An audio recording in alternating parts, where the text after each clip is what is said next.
gepleçiklerimizi Azat Ýewropa Azatlyk Radiosynyň Merkezi ýurtlary boýunça eksperti Bruce Panneriň Türkmenistanyny oğul atasynyň ornuna ýardan atlan taýýarlan syny bilen dowam etdirýär. Şu aýda Türkmenistanyny käbir möhüm wakalaryň bolmagyna garaşylýar we olaryň hemmesi birleşip ýeke çykanyň şalygynyň eşdiljek uly bir habara hem ögürlüp biler. Hasanygy 27 sentýabrda Garaşsyzlyk güni bayram edilýär we şol töwereklerde halk maslahatynyň kanunlaryň o diýen kän zady aňlatmaýan ýurdunyň iň uly kanun çykarjy guramasynyň agdalary hem duguşlar. Ýöne mundan öň 22 sentýabrda Serdar Berdimuhammedowyň Türkmen prezidenti Gurbanuly Berdimuhammedowyň oğlunyň 40 ýaşy dolýar. Bir Türkmenistanyny köplenç alga alınmayan konstitusiýa esasyny islenlik raýatyň prezident wezipesine geçmek üçin belirlenen iň pes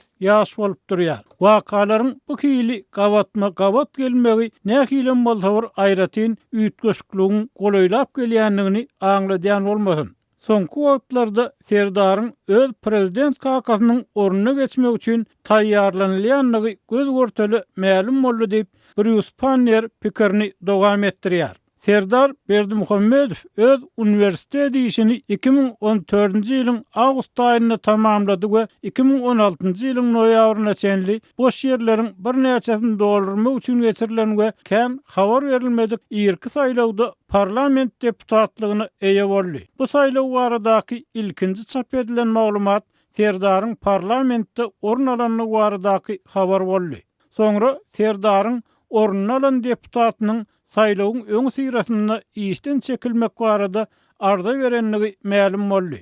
Ýaş Berdimuhammedow şinni hem parlamentiň agdasy bolup durýar. Ýönül şol wagtda premier ministriň ykdysady we maliýe meseleleri boýunça ornunasary wezipesini hem ýerine ýetirýär.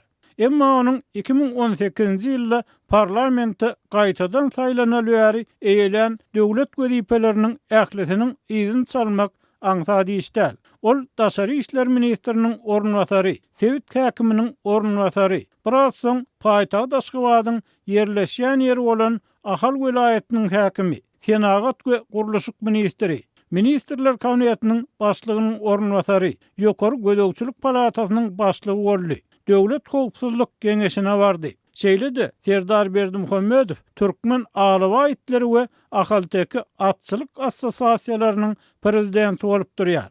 Bu janawarlaryň ikisi hem Türkmenistanyň ören kuwatly nyşanlary bolup, olaryň ikisine de görnükli ýerlerde heýkellik edildi.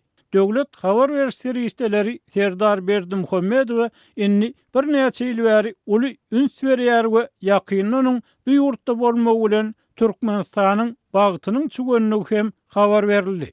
Ol şu tomuz Tokyo'da geçirilen Olimpiya oyunlarına gatnaşan Türkmen delegasiýasyna ýol başçylyk etdi we ýurtda ilkinji gedek Olimpiya medalyny gazanan milli toparyň hormatly tälimçisi boldy. Olimpiya oyunlarynyň kümüş medali agyr atletikaçy Polina Guriyeva gazandy. Ýöne döwlet habar berişleri işleriniň maglumatyna görä, onuň bu medali utmagyna Serdar Berdimuhammedowyň getirýän oňyň täsiri nähilem bolsa bir kömek eden ýaly bolup görünýär. Türkmenistany gaýdyp gelenlerinden soň döwlet telewizionyasy Kiçi Berdimuhammedowyň Guriyeva täze Lexus sport ulagyny sowgat berişini görkezdi. Serdar Berdimuhammedow soňky döwürde türgenlere we çykyş edenlere bayrak gowşuryp çağalar bilen gürleşmek üçin mekteplere baryp döwlet telewizionyasynyn ekranlaryny doly eýelen ýaly görünýär. Odal döwlet habar serişdelerine prezident Gurbanuly Berdimuhammedow bilen baglanyşykly habarlar agdyklyk ederdi. Emma soňky döwürde onuň ogly baradaky habarlar has köp orun alýar. Elbette, yetip gelýän garaşsyzlyk gününe haýsam bolsa bir adatdan naşar üýtgeşikligiň boljokdugy barada hiç bir habar çykmady. Şu wagta çenli bu meselede diňe çak çenedilýär we olar esasan prezident Berdimuhammedowyň saglyk ýagdaýynyň yaramazlaşýanyny baradaky höççet gep gürrüňleri esaslanýar. Näsaglyk baradaky gürrüňler merkezi ýurtlarynyň liderleriniň tassan hemmesi barada edildi we bu olaryň zulüm sütömünden diýilmek bilen bagly lapkeç umytlardan uğralýar. Ýöne Berdimuhammedowyň süýji keseli bar. 2019-njy ýylyň somsuny birden özüne mahsus bolmadyk ýagdaýda bir aýlap halk köpçüliginiň gözünden uçmagy döwlet telewizionyasynda gaýtalanyp berilýän videolardaky velosipedlik gedelenişlerine ýa-da sport maşklaryna garamazdan onun fiziki ýagdaýynyň yaramazlaşýan bolmak ähtimallygynyň iň güýçli görkezlisi bolup görünýär. Serdar Berdimuhammedow Türkmenistanyň iň ýokary wezipesi üçin görnetiň çaltylyk bilen öňe sürilýär. Ýöne bu meseledäki ýeke soraw munyň haçan we nähili bolup geçjegi bilen bagly. Halk maslahatynyň garasyzlyk gününiň öňe syrasynda geçirilýän mejlisi hut şu sebäpden adatdakylaryndan has köp gyzyklanma döredip biler diýip Bruce Banner syny dowam etdirýär. Halk maslahatynyň güýçli ýa gowşak taraplaryna syn salmazdan odal 27 sentýabryň Türkmenistanyň hakyky garasyzlyk güni däldigini, azyndan onuň 2018-nji ýyla çenli hiç ýyly bayramçylyk bolmaganlygyny bellemek zerur. 27 sentyabr 2017-nji ýylda Aşgabatda geçirilen halkara ýarşynyň ýapyk günalarda we söwüş sungat boýunça geçirilen 5-nji ady oýunlarynyň soňky tamamlanan gününiň ýyl dönümi bolup durýar. Bir Türkmen hökümetiniň ören köp pul harçlan 10 günlük çäresi boldy. Türkmenistanyň garasyzlyk güni 1991-nji ýyldan 2017-nji ýyla çenli aralykda 27 sentýabrda däl, eýsem 27 oktýabrda bayram edildi. Aslynda halk maslahaty garasyzlyk gününe mejlis geçirmäge borçlylar we şu sebäpden bir ýerde nämeleriň bolup geçjekdi barada galagop bolmagy esas bar. Ýöne adatça uly kararlary eglan etmegiň wagty gelenine halk maslahatynyň ýygynagy çagyrylýar.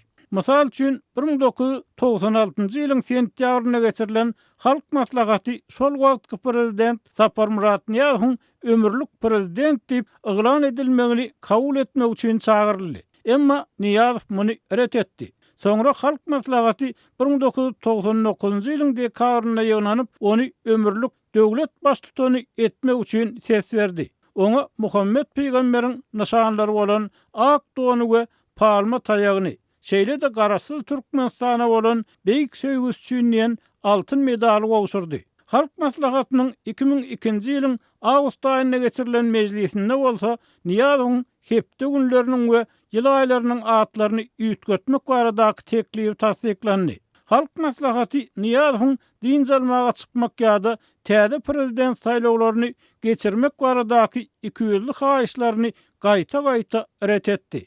Halk maslahaty 2006-njy ýylyň dekabryna Niýazowyň ölüminiň ýanyndan şol wagtky parlament spikeri Öwedgirli Ataýewiň wezipesinden boşadylmagyny tasdiklady. Konstitusiýa laýyklykda Ataýew şol wagt prezident bolmak üçin nobatdaky emeller bolup durýardy. Berdimuhammedow 2008-nji ýylda halk maslahatyny dargatdy. Ýöne ony 2017-nji ýylda ýerine getirdi we bu gurama ýurdun iň ýokary kanun çykarjy statusyny berdi. Halk maslahaty 2018-nji ýylda garasyzlyk gününi üýtgedip 27 oktýabrdan 27 sentyabra geçirmek baradaky teklifi tasdik etdi we Türkmenistanyň raýatlarynyň garasyzlygyň ilkinji ýyllaryndan bäri alýan durmuş ýeňilliklerini, mut berilýän tebii gaz, elektrik we suw paýlaryny ýatyrmak barada karary bir agzdan ses berdi. Bu ýylky garasyzlyk gününe hem Türkmen siýasy teatrynyň ähli oýunlarynyň goýulmagyna garaşylýar. Indi biz bu gedek näme boljagyny göz ýetirmek üçin diňe 27 sentyabra garaşmaly. Ýa-da 2002-nji ýyldaky Türkmen senetnamasyny ulanýanlary nazarda tutsak 27-nji ruhnama baş güne garaşmaly diýip Azat Ýewropa Azatlyk radiosynyň Merkezi ýurtlar boýunça eksperti Bruce Banner Türkmenistanyny ogul atasynyň ornal ýardena atlan taýýarlan syny jemleýär.